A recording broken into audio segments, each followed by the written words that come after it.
Hello and welcome back, or just welcome if you're new here. I'm Common Free. I'm an employment relations practitioner, and I'm also the owner and director of Free Employment Relations. I have included a list of my credentials in the description box below to give you some peace of mind around the content that I share. Relevant for today's video is that I have chaired close to 3,000 disciplinary inquiries. That means I have a lot of experience with disciplinary hearings, and through these videos, I get to share that experience and that knowledge with you. In these videos, and I say these videos because there are several of these videos where I explain exactly the wording that I choose to use as a chairperson when I explain the procedure and what is going to happen at various steps of the disciplinary hearing. In addition to sharing the exact wording that I use, I also share with you why I opt to use that particular language and also where I might make variations to that and why. Today's video specifically is at the part of a disciplinary hearing where an employee has been found guilty, and we're now going to move on to the part where we discuss various factors and do the investigation that assists a chairperson to make the decision of what the appropriate sanction is. This part is only applicable if an employee has been found guilty to one or more of the charges that they were charged with. A resource that I highly recommend that is linked down below is my Chairperson Notes template. This is the actual template that I use every single time I chair a disciplinary inquiry, and I complete the information on that document. It makes sure that I remember to gather all the relevant information, but also it ensures that you structure the disciplinary hearing appropriately, because the template is in the order that things take place in a disciplinary hearing. For today's video, it also specifically includes different mitigating and aggravating circumstances that I think are important to include, as well as a section for additional notes. And that is linked down below. I'm going to cover a few more formalities before I get into the content of today's video. The first one is support and additional resources. It is my goal to make employment relations knowledge and expertise and resources accessible and available far and wide. I try to provide a lot of detailed and thorough free information. To assist me in bringing more of that information and investing in the quality of that information, there are a few ways that you can support me and my channel. One of those ways is that you can buy me a coffee. That's linked down below. Another way is if you do need employment relations documentation, that you support me by purchasing one of my affordable templates that is on my website. There are loads of employment relations resources on there. And then finally, it is supportive for me that you are here watching today. And if you like, comment, subscribe, and share my videos with anyone that you think can gain value from them. That is very supportive. Thank you. More resources. As I mentioned before, I have templates and other employment relations resources on my website that are available for purchase. And specific for today's video, linked down below is a chairperson resource page. I also have a video that covers the entire disciplinary hearing process. So if you feel that you would like to see where the different elements fit in, or you'd like an overview of that, because in today's video, we are discussing a very specific part of the disciplinary hearing, that is also linked down below. Who is today's video for? This video is predominantly for anybody who has been tasked with chairing a disciplinary hearing. This may include other professionals. This video is also for anybody who works internally in a company, so usually a manager who has been tasked with chairing a disciplinary hearing. Then finally, this video is also for employees and employee representatives and also company representatives who are going to be in a disciplinary hearing. And the reason why it is valuable for those parties is because I explain things that you can expect to happen, so therefore an employee can prepare more thoroughly, as well as feel more at ease, knowing more or less what certain things mean in a disciplinary hearing. And now we have the final formality, and that is my usual disclaimer. I cover a lot of information in these videos, but I'm not able to cover every exception or every nuance. Therefore, these videos are for educational purposes only. Please contact a professional if you need further assistance. Now let's get started. Where we are is an employee has been found guilty to one or more of the charges. Something I would like to note here, I have a very strong preference for the discussion and investigation of mitigating and aggravating circumstances in the hearing itself and not in writing. The employment relationship is a human one. It is between different people. And as a chairperson, when we are deciding on the appropriate sanction, what we're ultimately deciding is whether this human relationship between these people should continue. Now, I believe we can make the most appropriate decision when we are witnessing the parties to that relationship interacting with each other on the factors that make a difference to the sanction. In addition to that, one of the big factors that we take into consideration when deciding on the appropriate sanction is the degree to which an employee is showing remorse or accountability for their actions. I believe that we can much better gauge the level of genuineness that is expressed by an employee when we are doing this in real time, witnessing the employee share things from their side. Now, that being said, I am an external chairperson. Now, that means that I am called in to chair hearings in different companies. And sometimes in those different companies, they may have a disciplinary policy or disciplinary code of conduct that states that mitigating and aggravating circumstances will be done in writing. When I chair a disciplinary hearing in a company, I stick to their particular disciplinary policy, of course, on condition that their policy is in line with the fair employment relations practices in terms of the legislation. However, what I will still do is recommend to the company that we do this verbally and discuss it with the parties. And then in addition to that, they can also submit mitigating and aggravating factors in writing. This way, we are getting the value of the discussion between people, and also we are ensuring that we adhere to the company's policy. Of course, that all being said, if you are drafting a company policy, I do recommend that you do not put in there that mitigating and aggravating circumstances must be done in writing.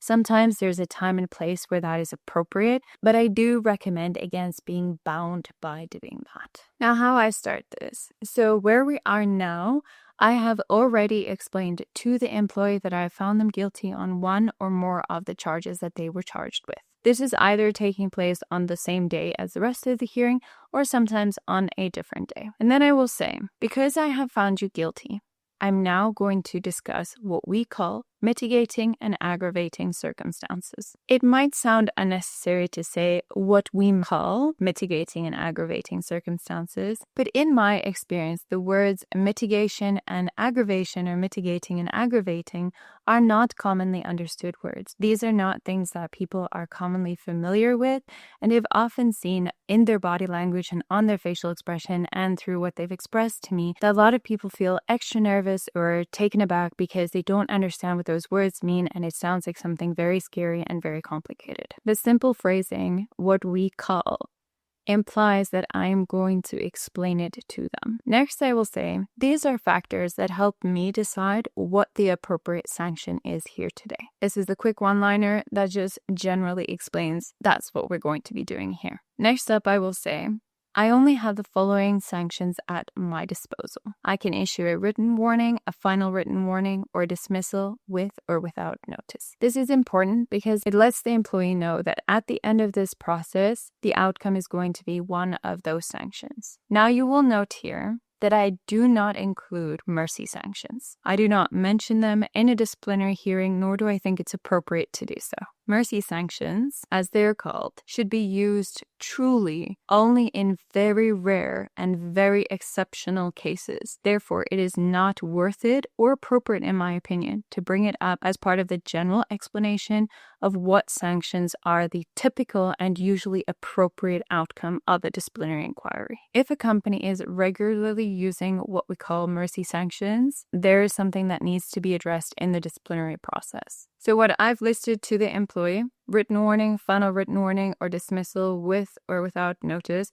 And note here, it's best when you can, without unnecessarily extending the speech, to use clear language that most people understand. So that's why I don't say something like summary dismissal, because summary dismissal is not a term that is necessarily understood by everyone. where dismissal with immediate effect is very clear what that refers to. Now that I've explained to the employee what outcomes are possible at the end of this process, I will move on and say the following. I'm going to take you through the factors one by one and ask you questions. I will also provide you with an opportunity to say anything that you believe will have an impact on the sanction. It is my experience that often this part, people are, of course, feeling very nervous, feeling very apprehensive because one, they've been found guilty and there's going to be an outcome, but two, they often feel that they are unprepared for this part because most of the preparation usually goes into discussing the factors of the case. So that's why I like to reassure the person, I'm going to take you through the factors. They know then that they will be guided through this initially, but they will also get their fair opportunity to say anything that I may not have considered or may not have asked them. I have a preference for this structured and guided approach to mitigating and aggravating circumstances. The main reason for that is that we as chairpeople know the different factors that are going to impact on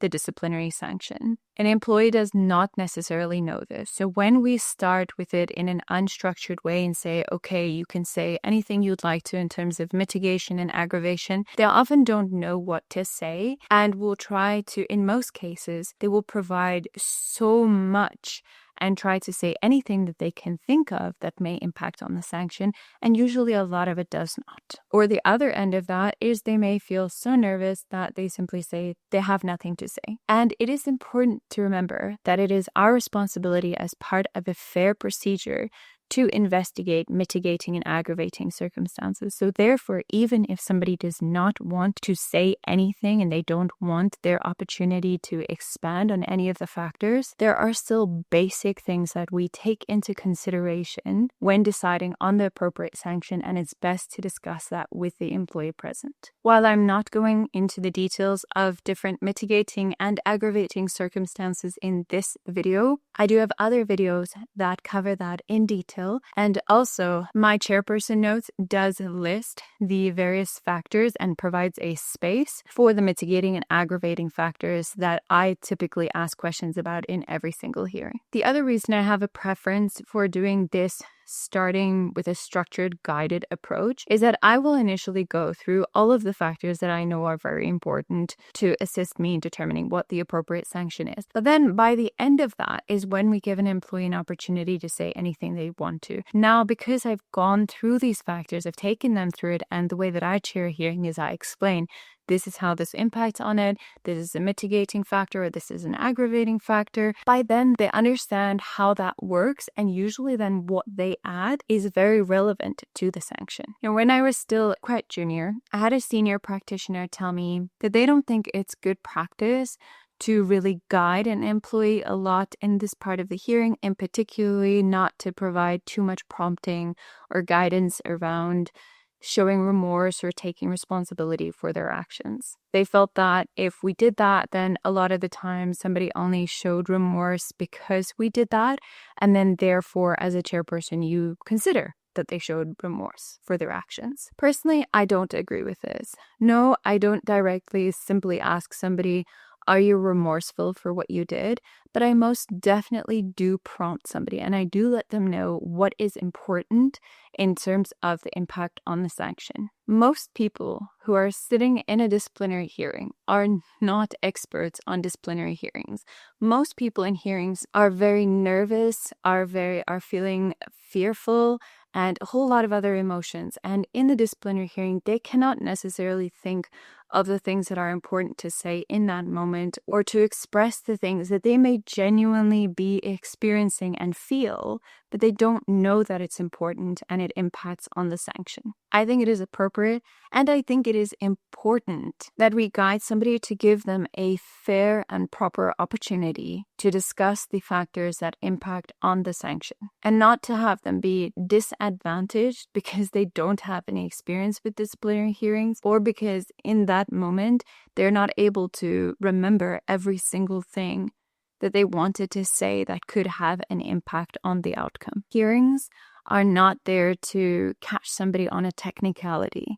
It is there to provide a fair opportunity and for a chairperson to gather all of the relevant information to make the most appropriate decision on what the appropriate outcome is given the different factors. And if we're saying that somebody only showed remorse or said sorry because we prompted them to or gave them the opportunity, it is my experience as a chairperson that we can tell the difference between a genuine expression of remorse and taking responsibility for their actions, because that's essentially what we're looking for. We're looking for whether somebody is taking responsibility for their actions because we need to determine whether corrective measures are possible. Now, we are able to tell that, especially when we are conducting this in real time. We're able to see the person, their body language, the way that they're speaking, and the way that they've acted throughout the hearing. We do not simply tick a box to say the employee apologized, therefore they're showing remorse for their actions. It's about making a decision if there was genuine accountability and a genuine acknowledgement of their responsibility and their behaviors. So in my experience, I'm not worried about over-guiding or prompting an employee too much, because we do have our emotional intelligence as a chairperson where you can get the appropriate information. Now, next up, I say to the person, when I take you through them and ask you questions, I'm going to explain to you whether this is a mitigating or an aggravating factor. Mitigating means to make less, so less severe, it impacts on a less severe sanction, and aggravating means to make worse, so a more severe sanction. Now, this part you can include or exclude or adapt according to the language ability and the knowledge of the person in your disciplinary hearing. Some people do know what mitigation and aggravation means. Therefore, it is not necessary to explain it this much. But if it is not clear that they know what it is, I recommend adding this additional sentence to explain it to them. The simplicity of language you choose to use can depend on the person. In the hearing, you have chaired this whole hearing with the person, so by now you have a gauge on what their language ability is. And now from here, I will simply say,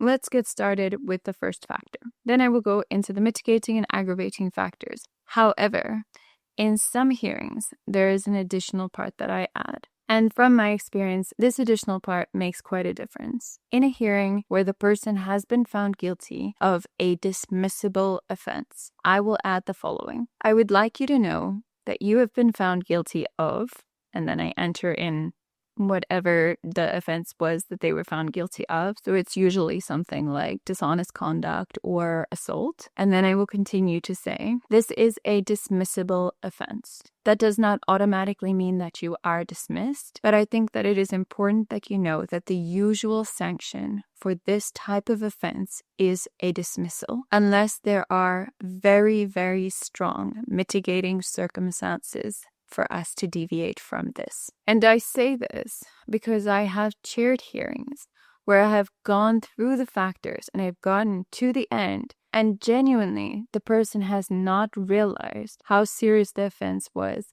and that this was a dismissible offense. When at the onset of these factors, somebody understands how serious this is, it typically slightly alters the way that they approach these factors. And you'll also hear me say in many, if not most of my videos, that it is good practice in the employment relationship that nothing come as a surprise. Now, mentioning this at the onset of these factors may alter how the person discusses these factors, but I also think that it is important that they realistically know that the deviation from a dismissal in a dismissible offense is rare, which means that to some degree, they can prepare for what is the likely outcome of this disciplinary inquiry. As an employment relations practitioner, as somebody who works with people are a party to the employment relationship, I emphasize the importance of how we treat people. When I was still a student, I had a lecturer very wisely tell me one of the most important things for an employment relations practitioner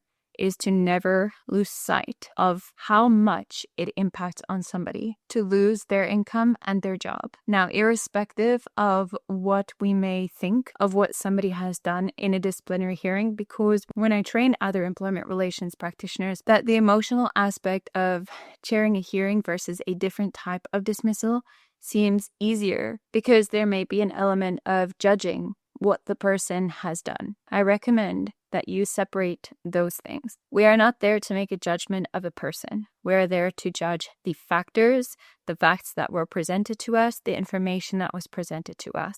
And then we're there to make an appropriate decision. And throughout that entire process, irrespective of our opinion or how we feel about the different things, it is important that we treat the person fairly, respectfully, and with compassion. And please don't mistake compassion for sympathy. It is not. We show empathy, we do not show sympathy. It is also very easy in this job to become numb because of the sheer number of dismissals that we do. I also recommend guarding against that. When we step into a hearing, it is our responsibility as a chairperson to have invested in ourselves, in our skills, in our well-being, such that when we step in there, we are present with the people in that hearing. That we don't, through the process, lose sight of the humanness of the other person. We can improve our empathy. We can also improve our compassionate yet professional language, such that the way that we go through these procedures that are often incredibly difficult for people to experience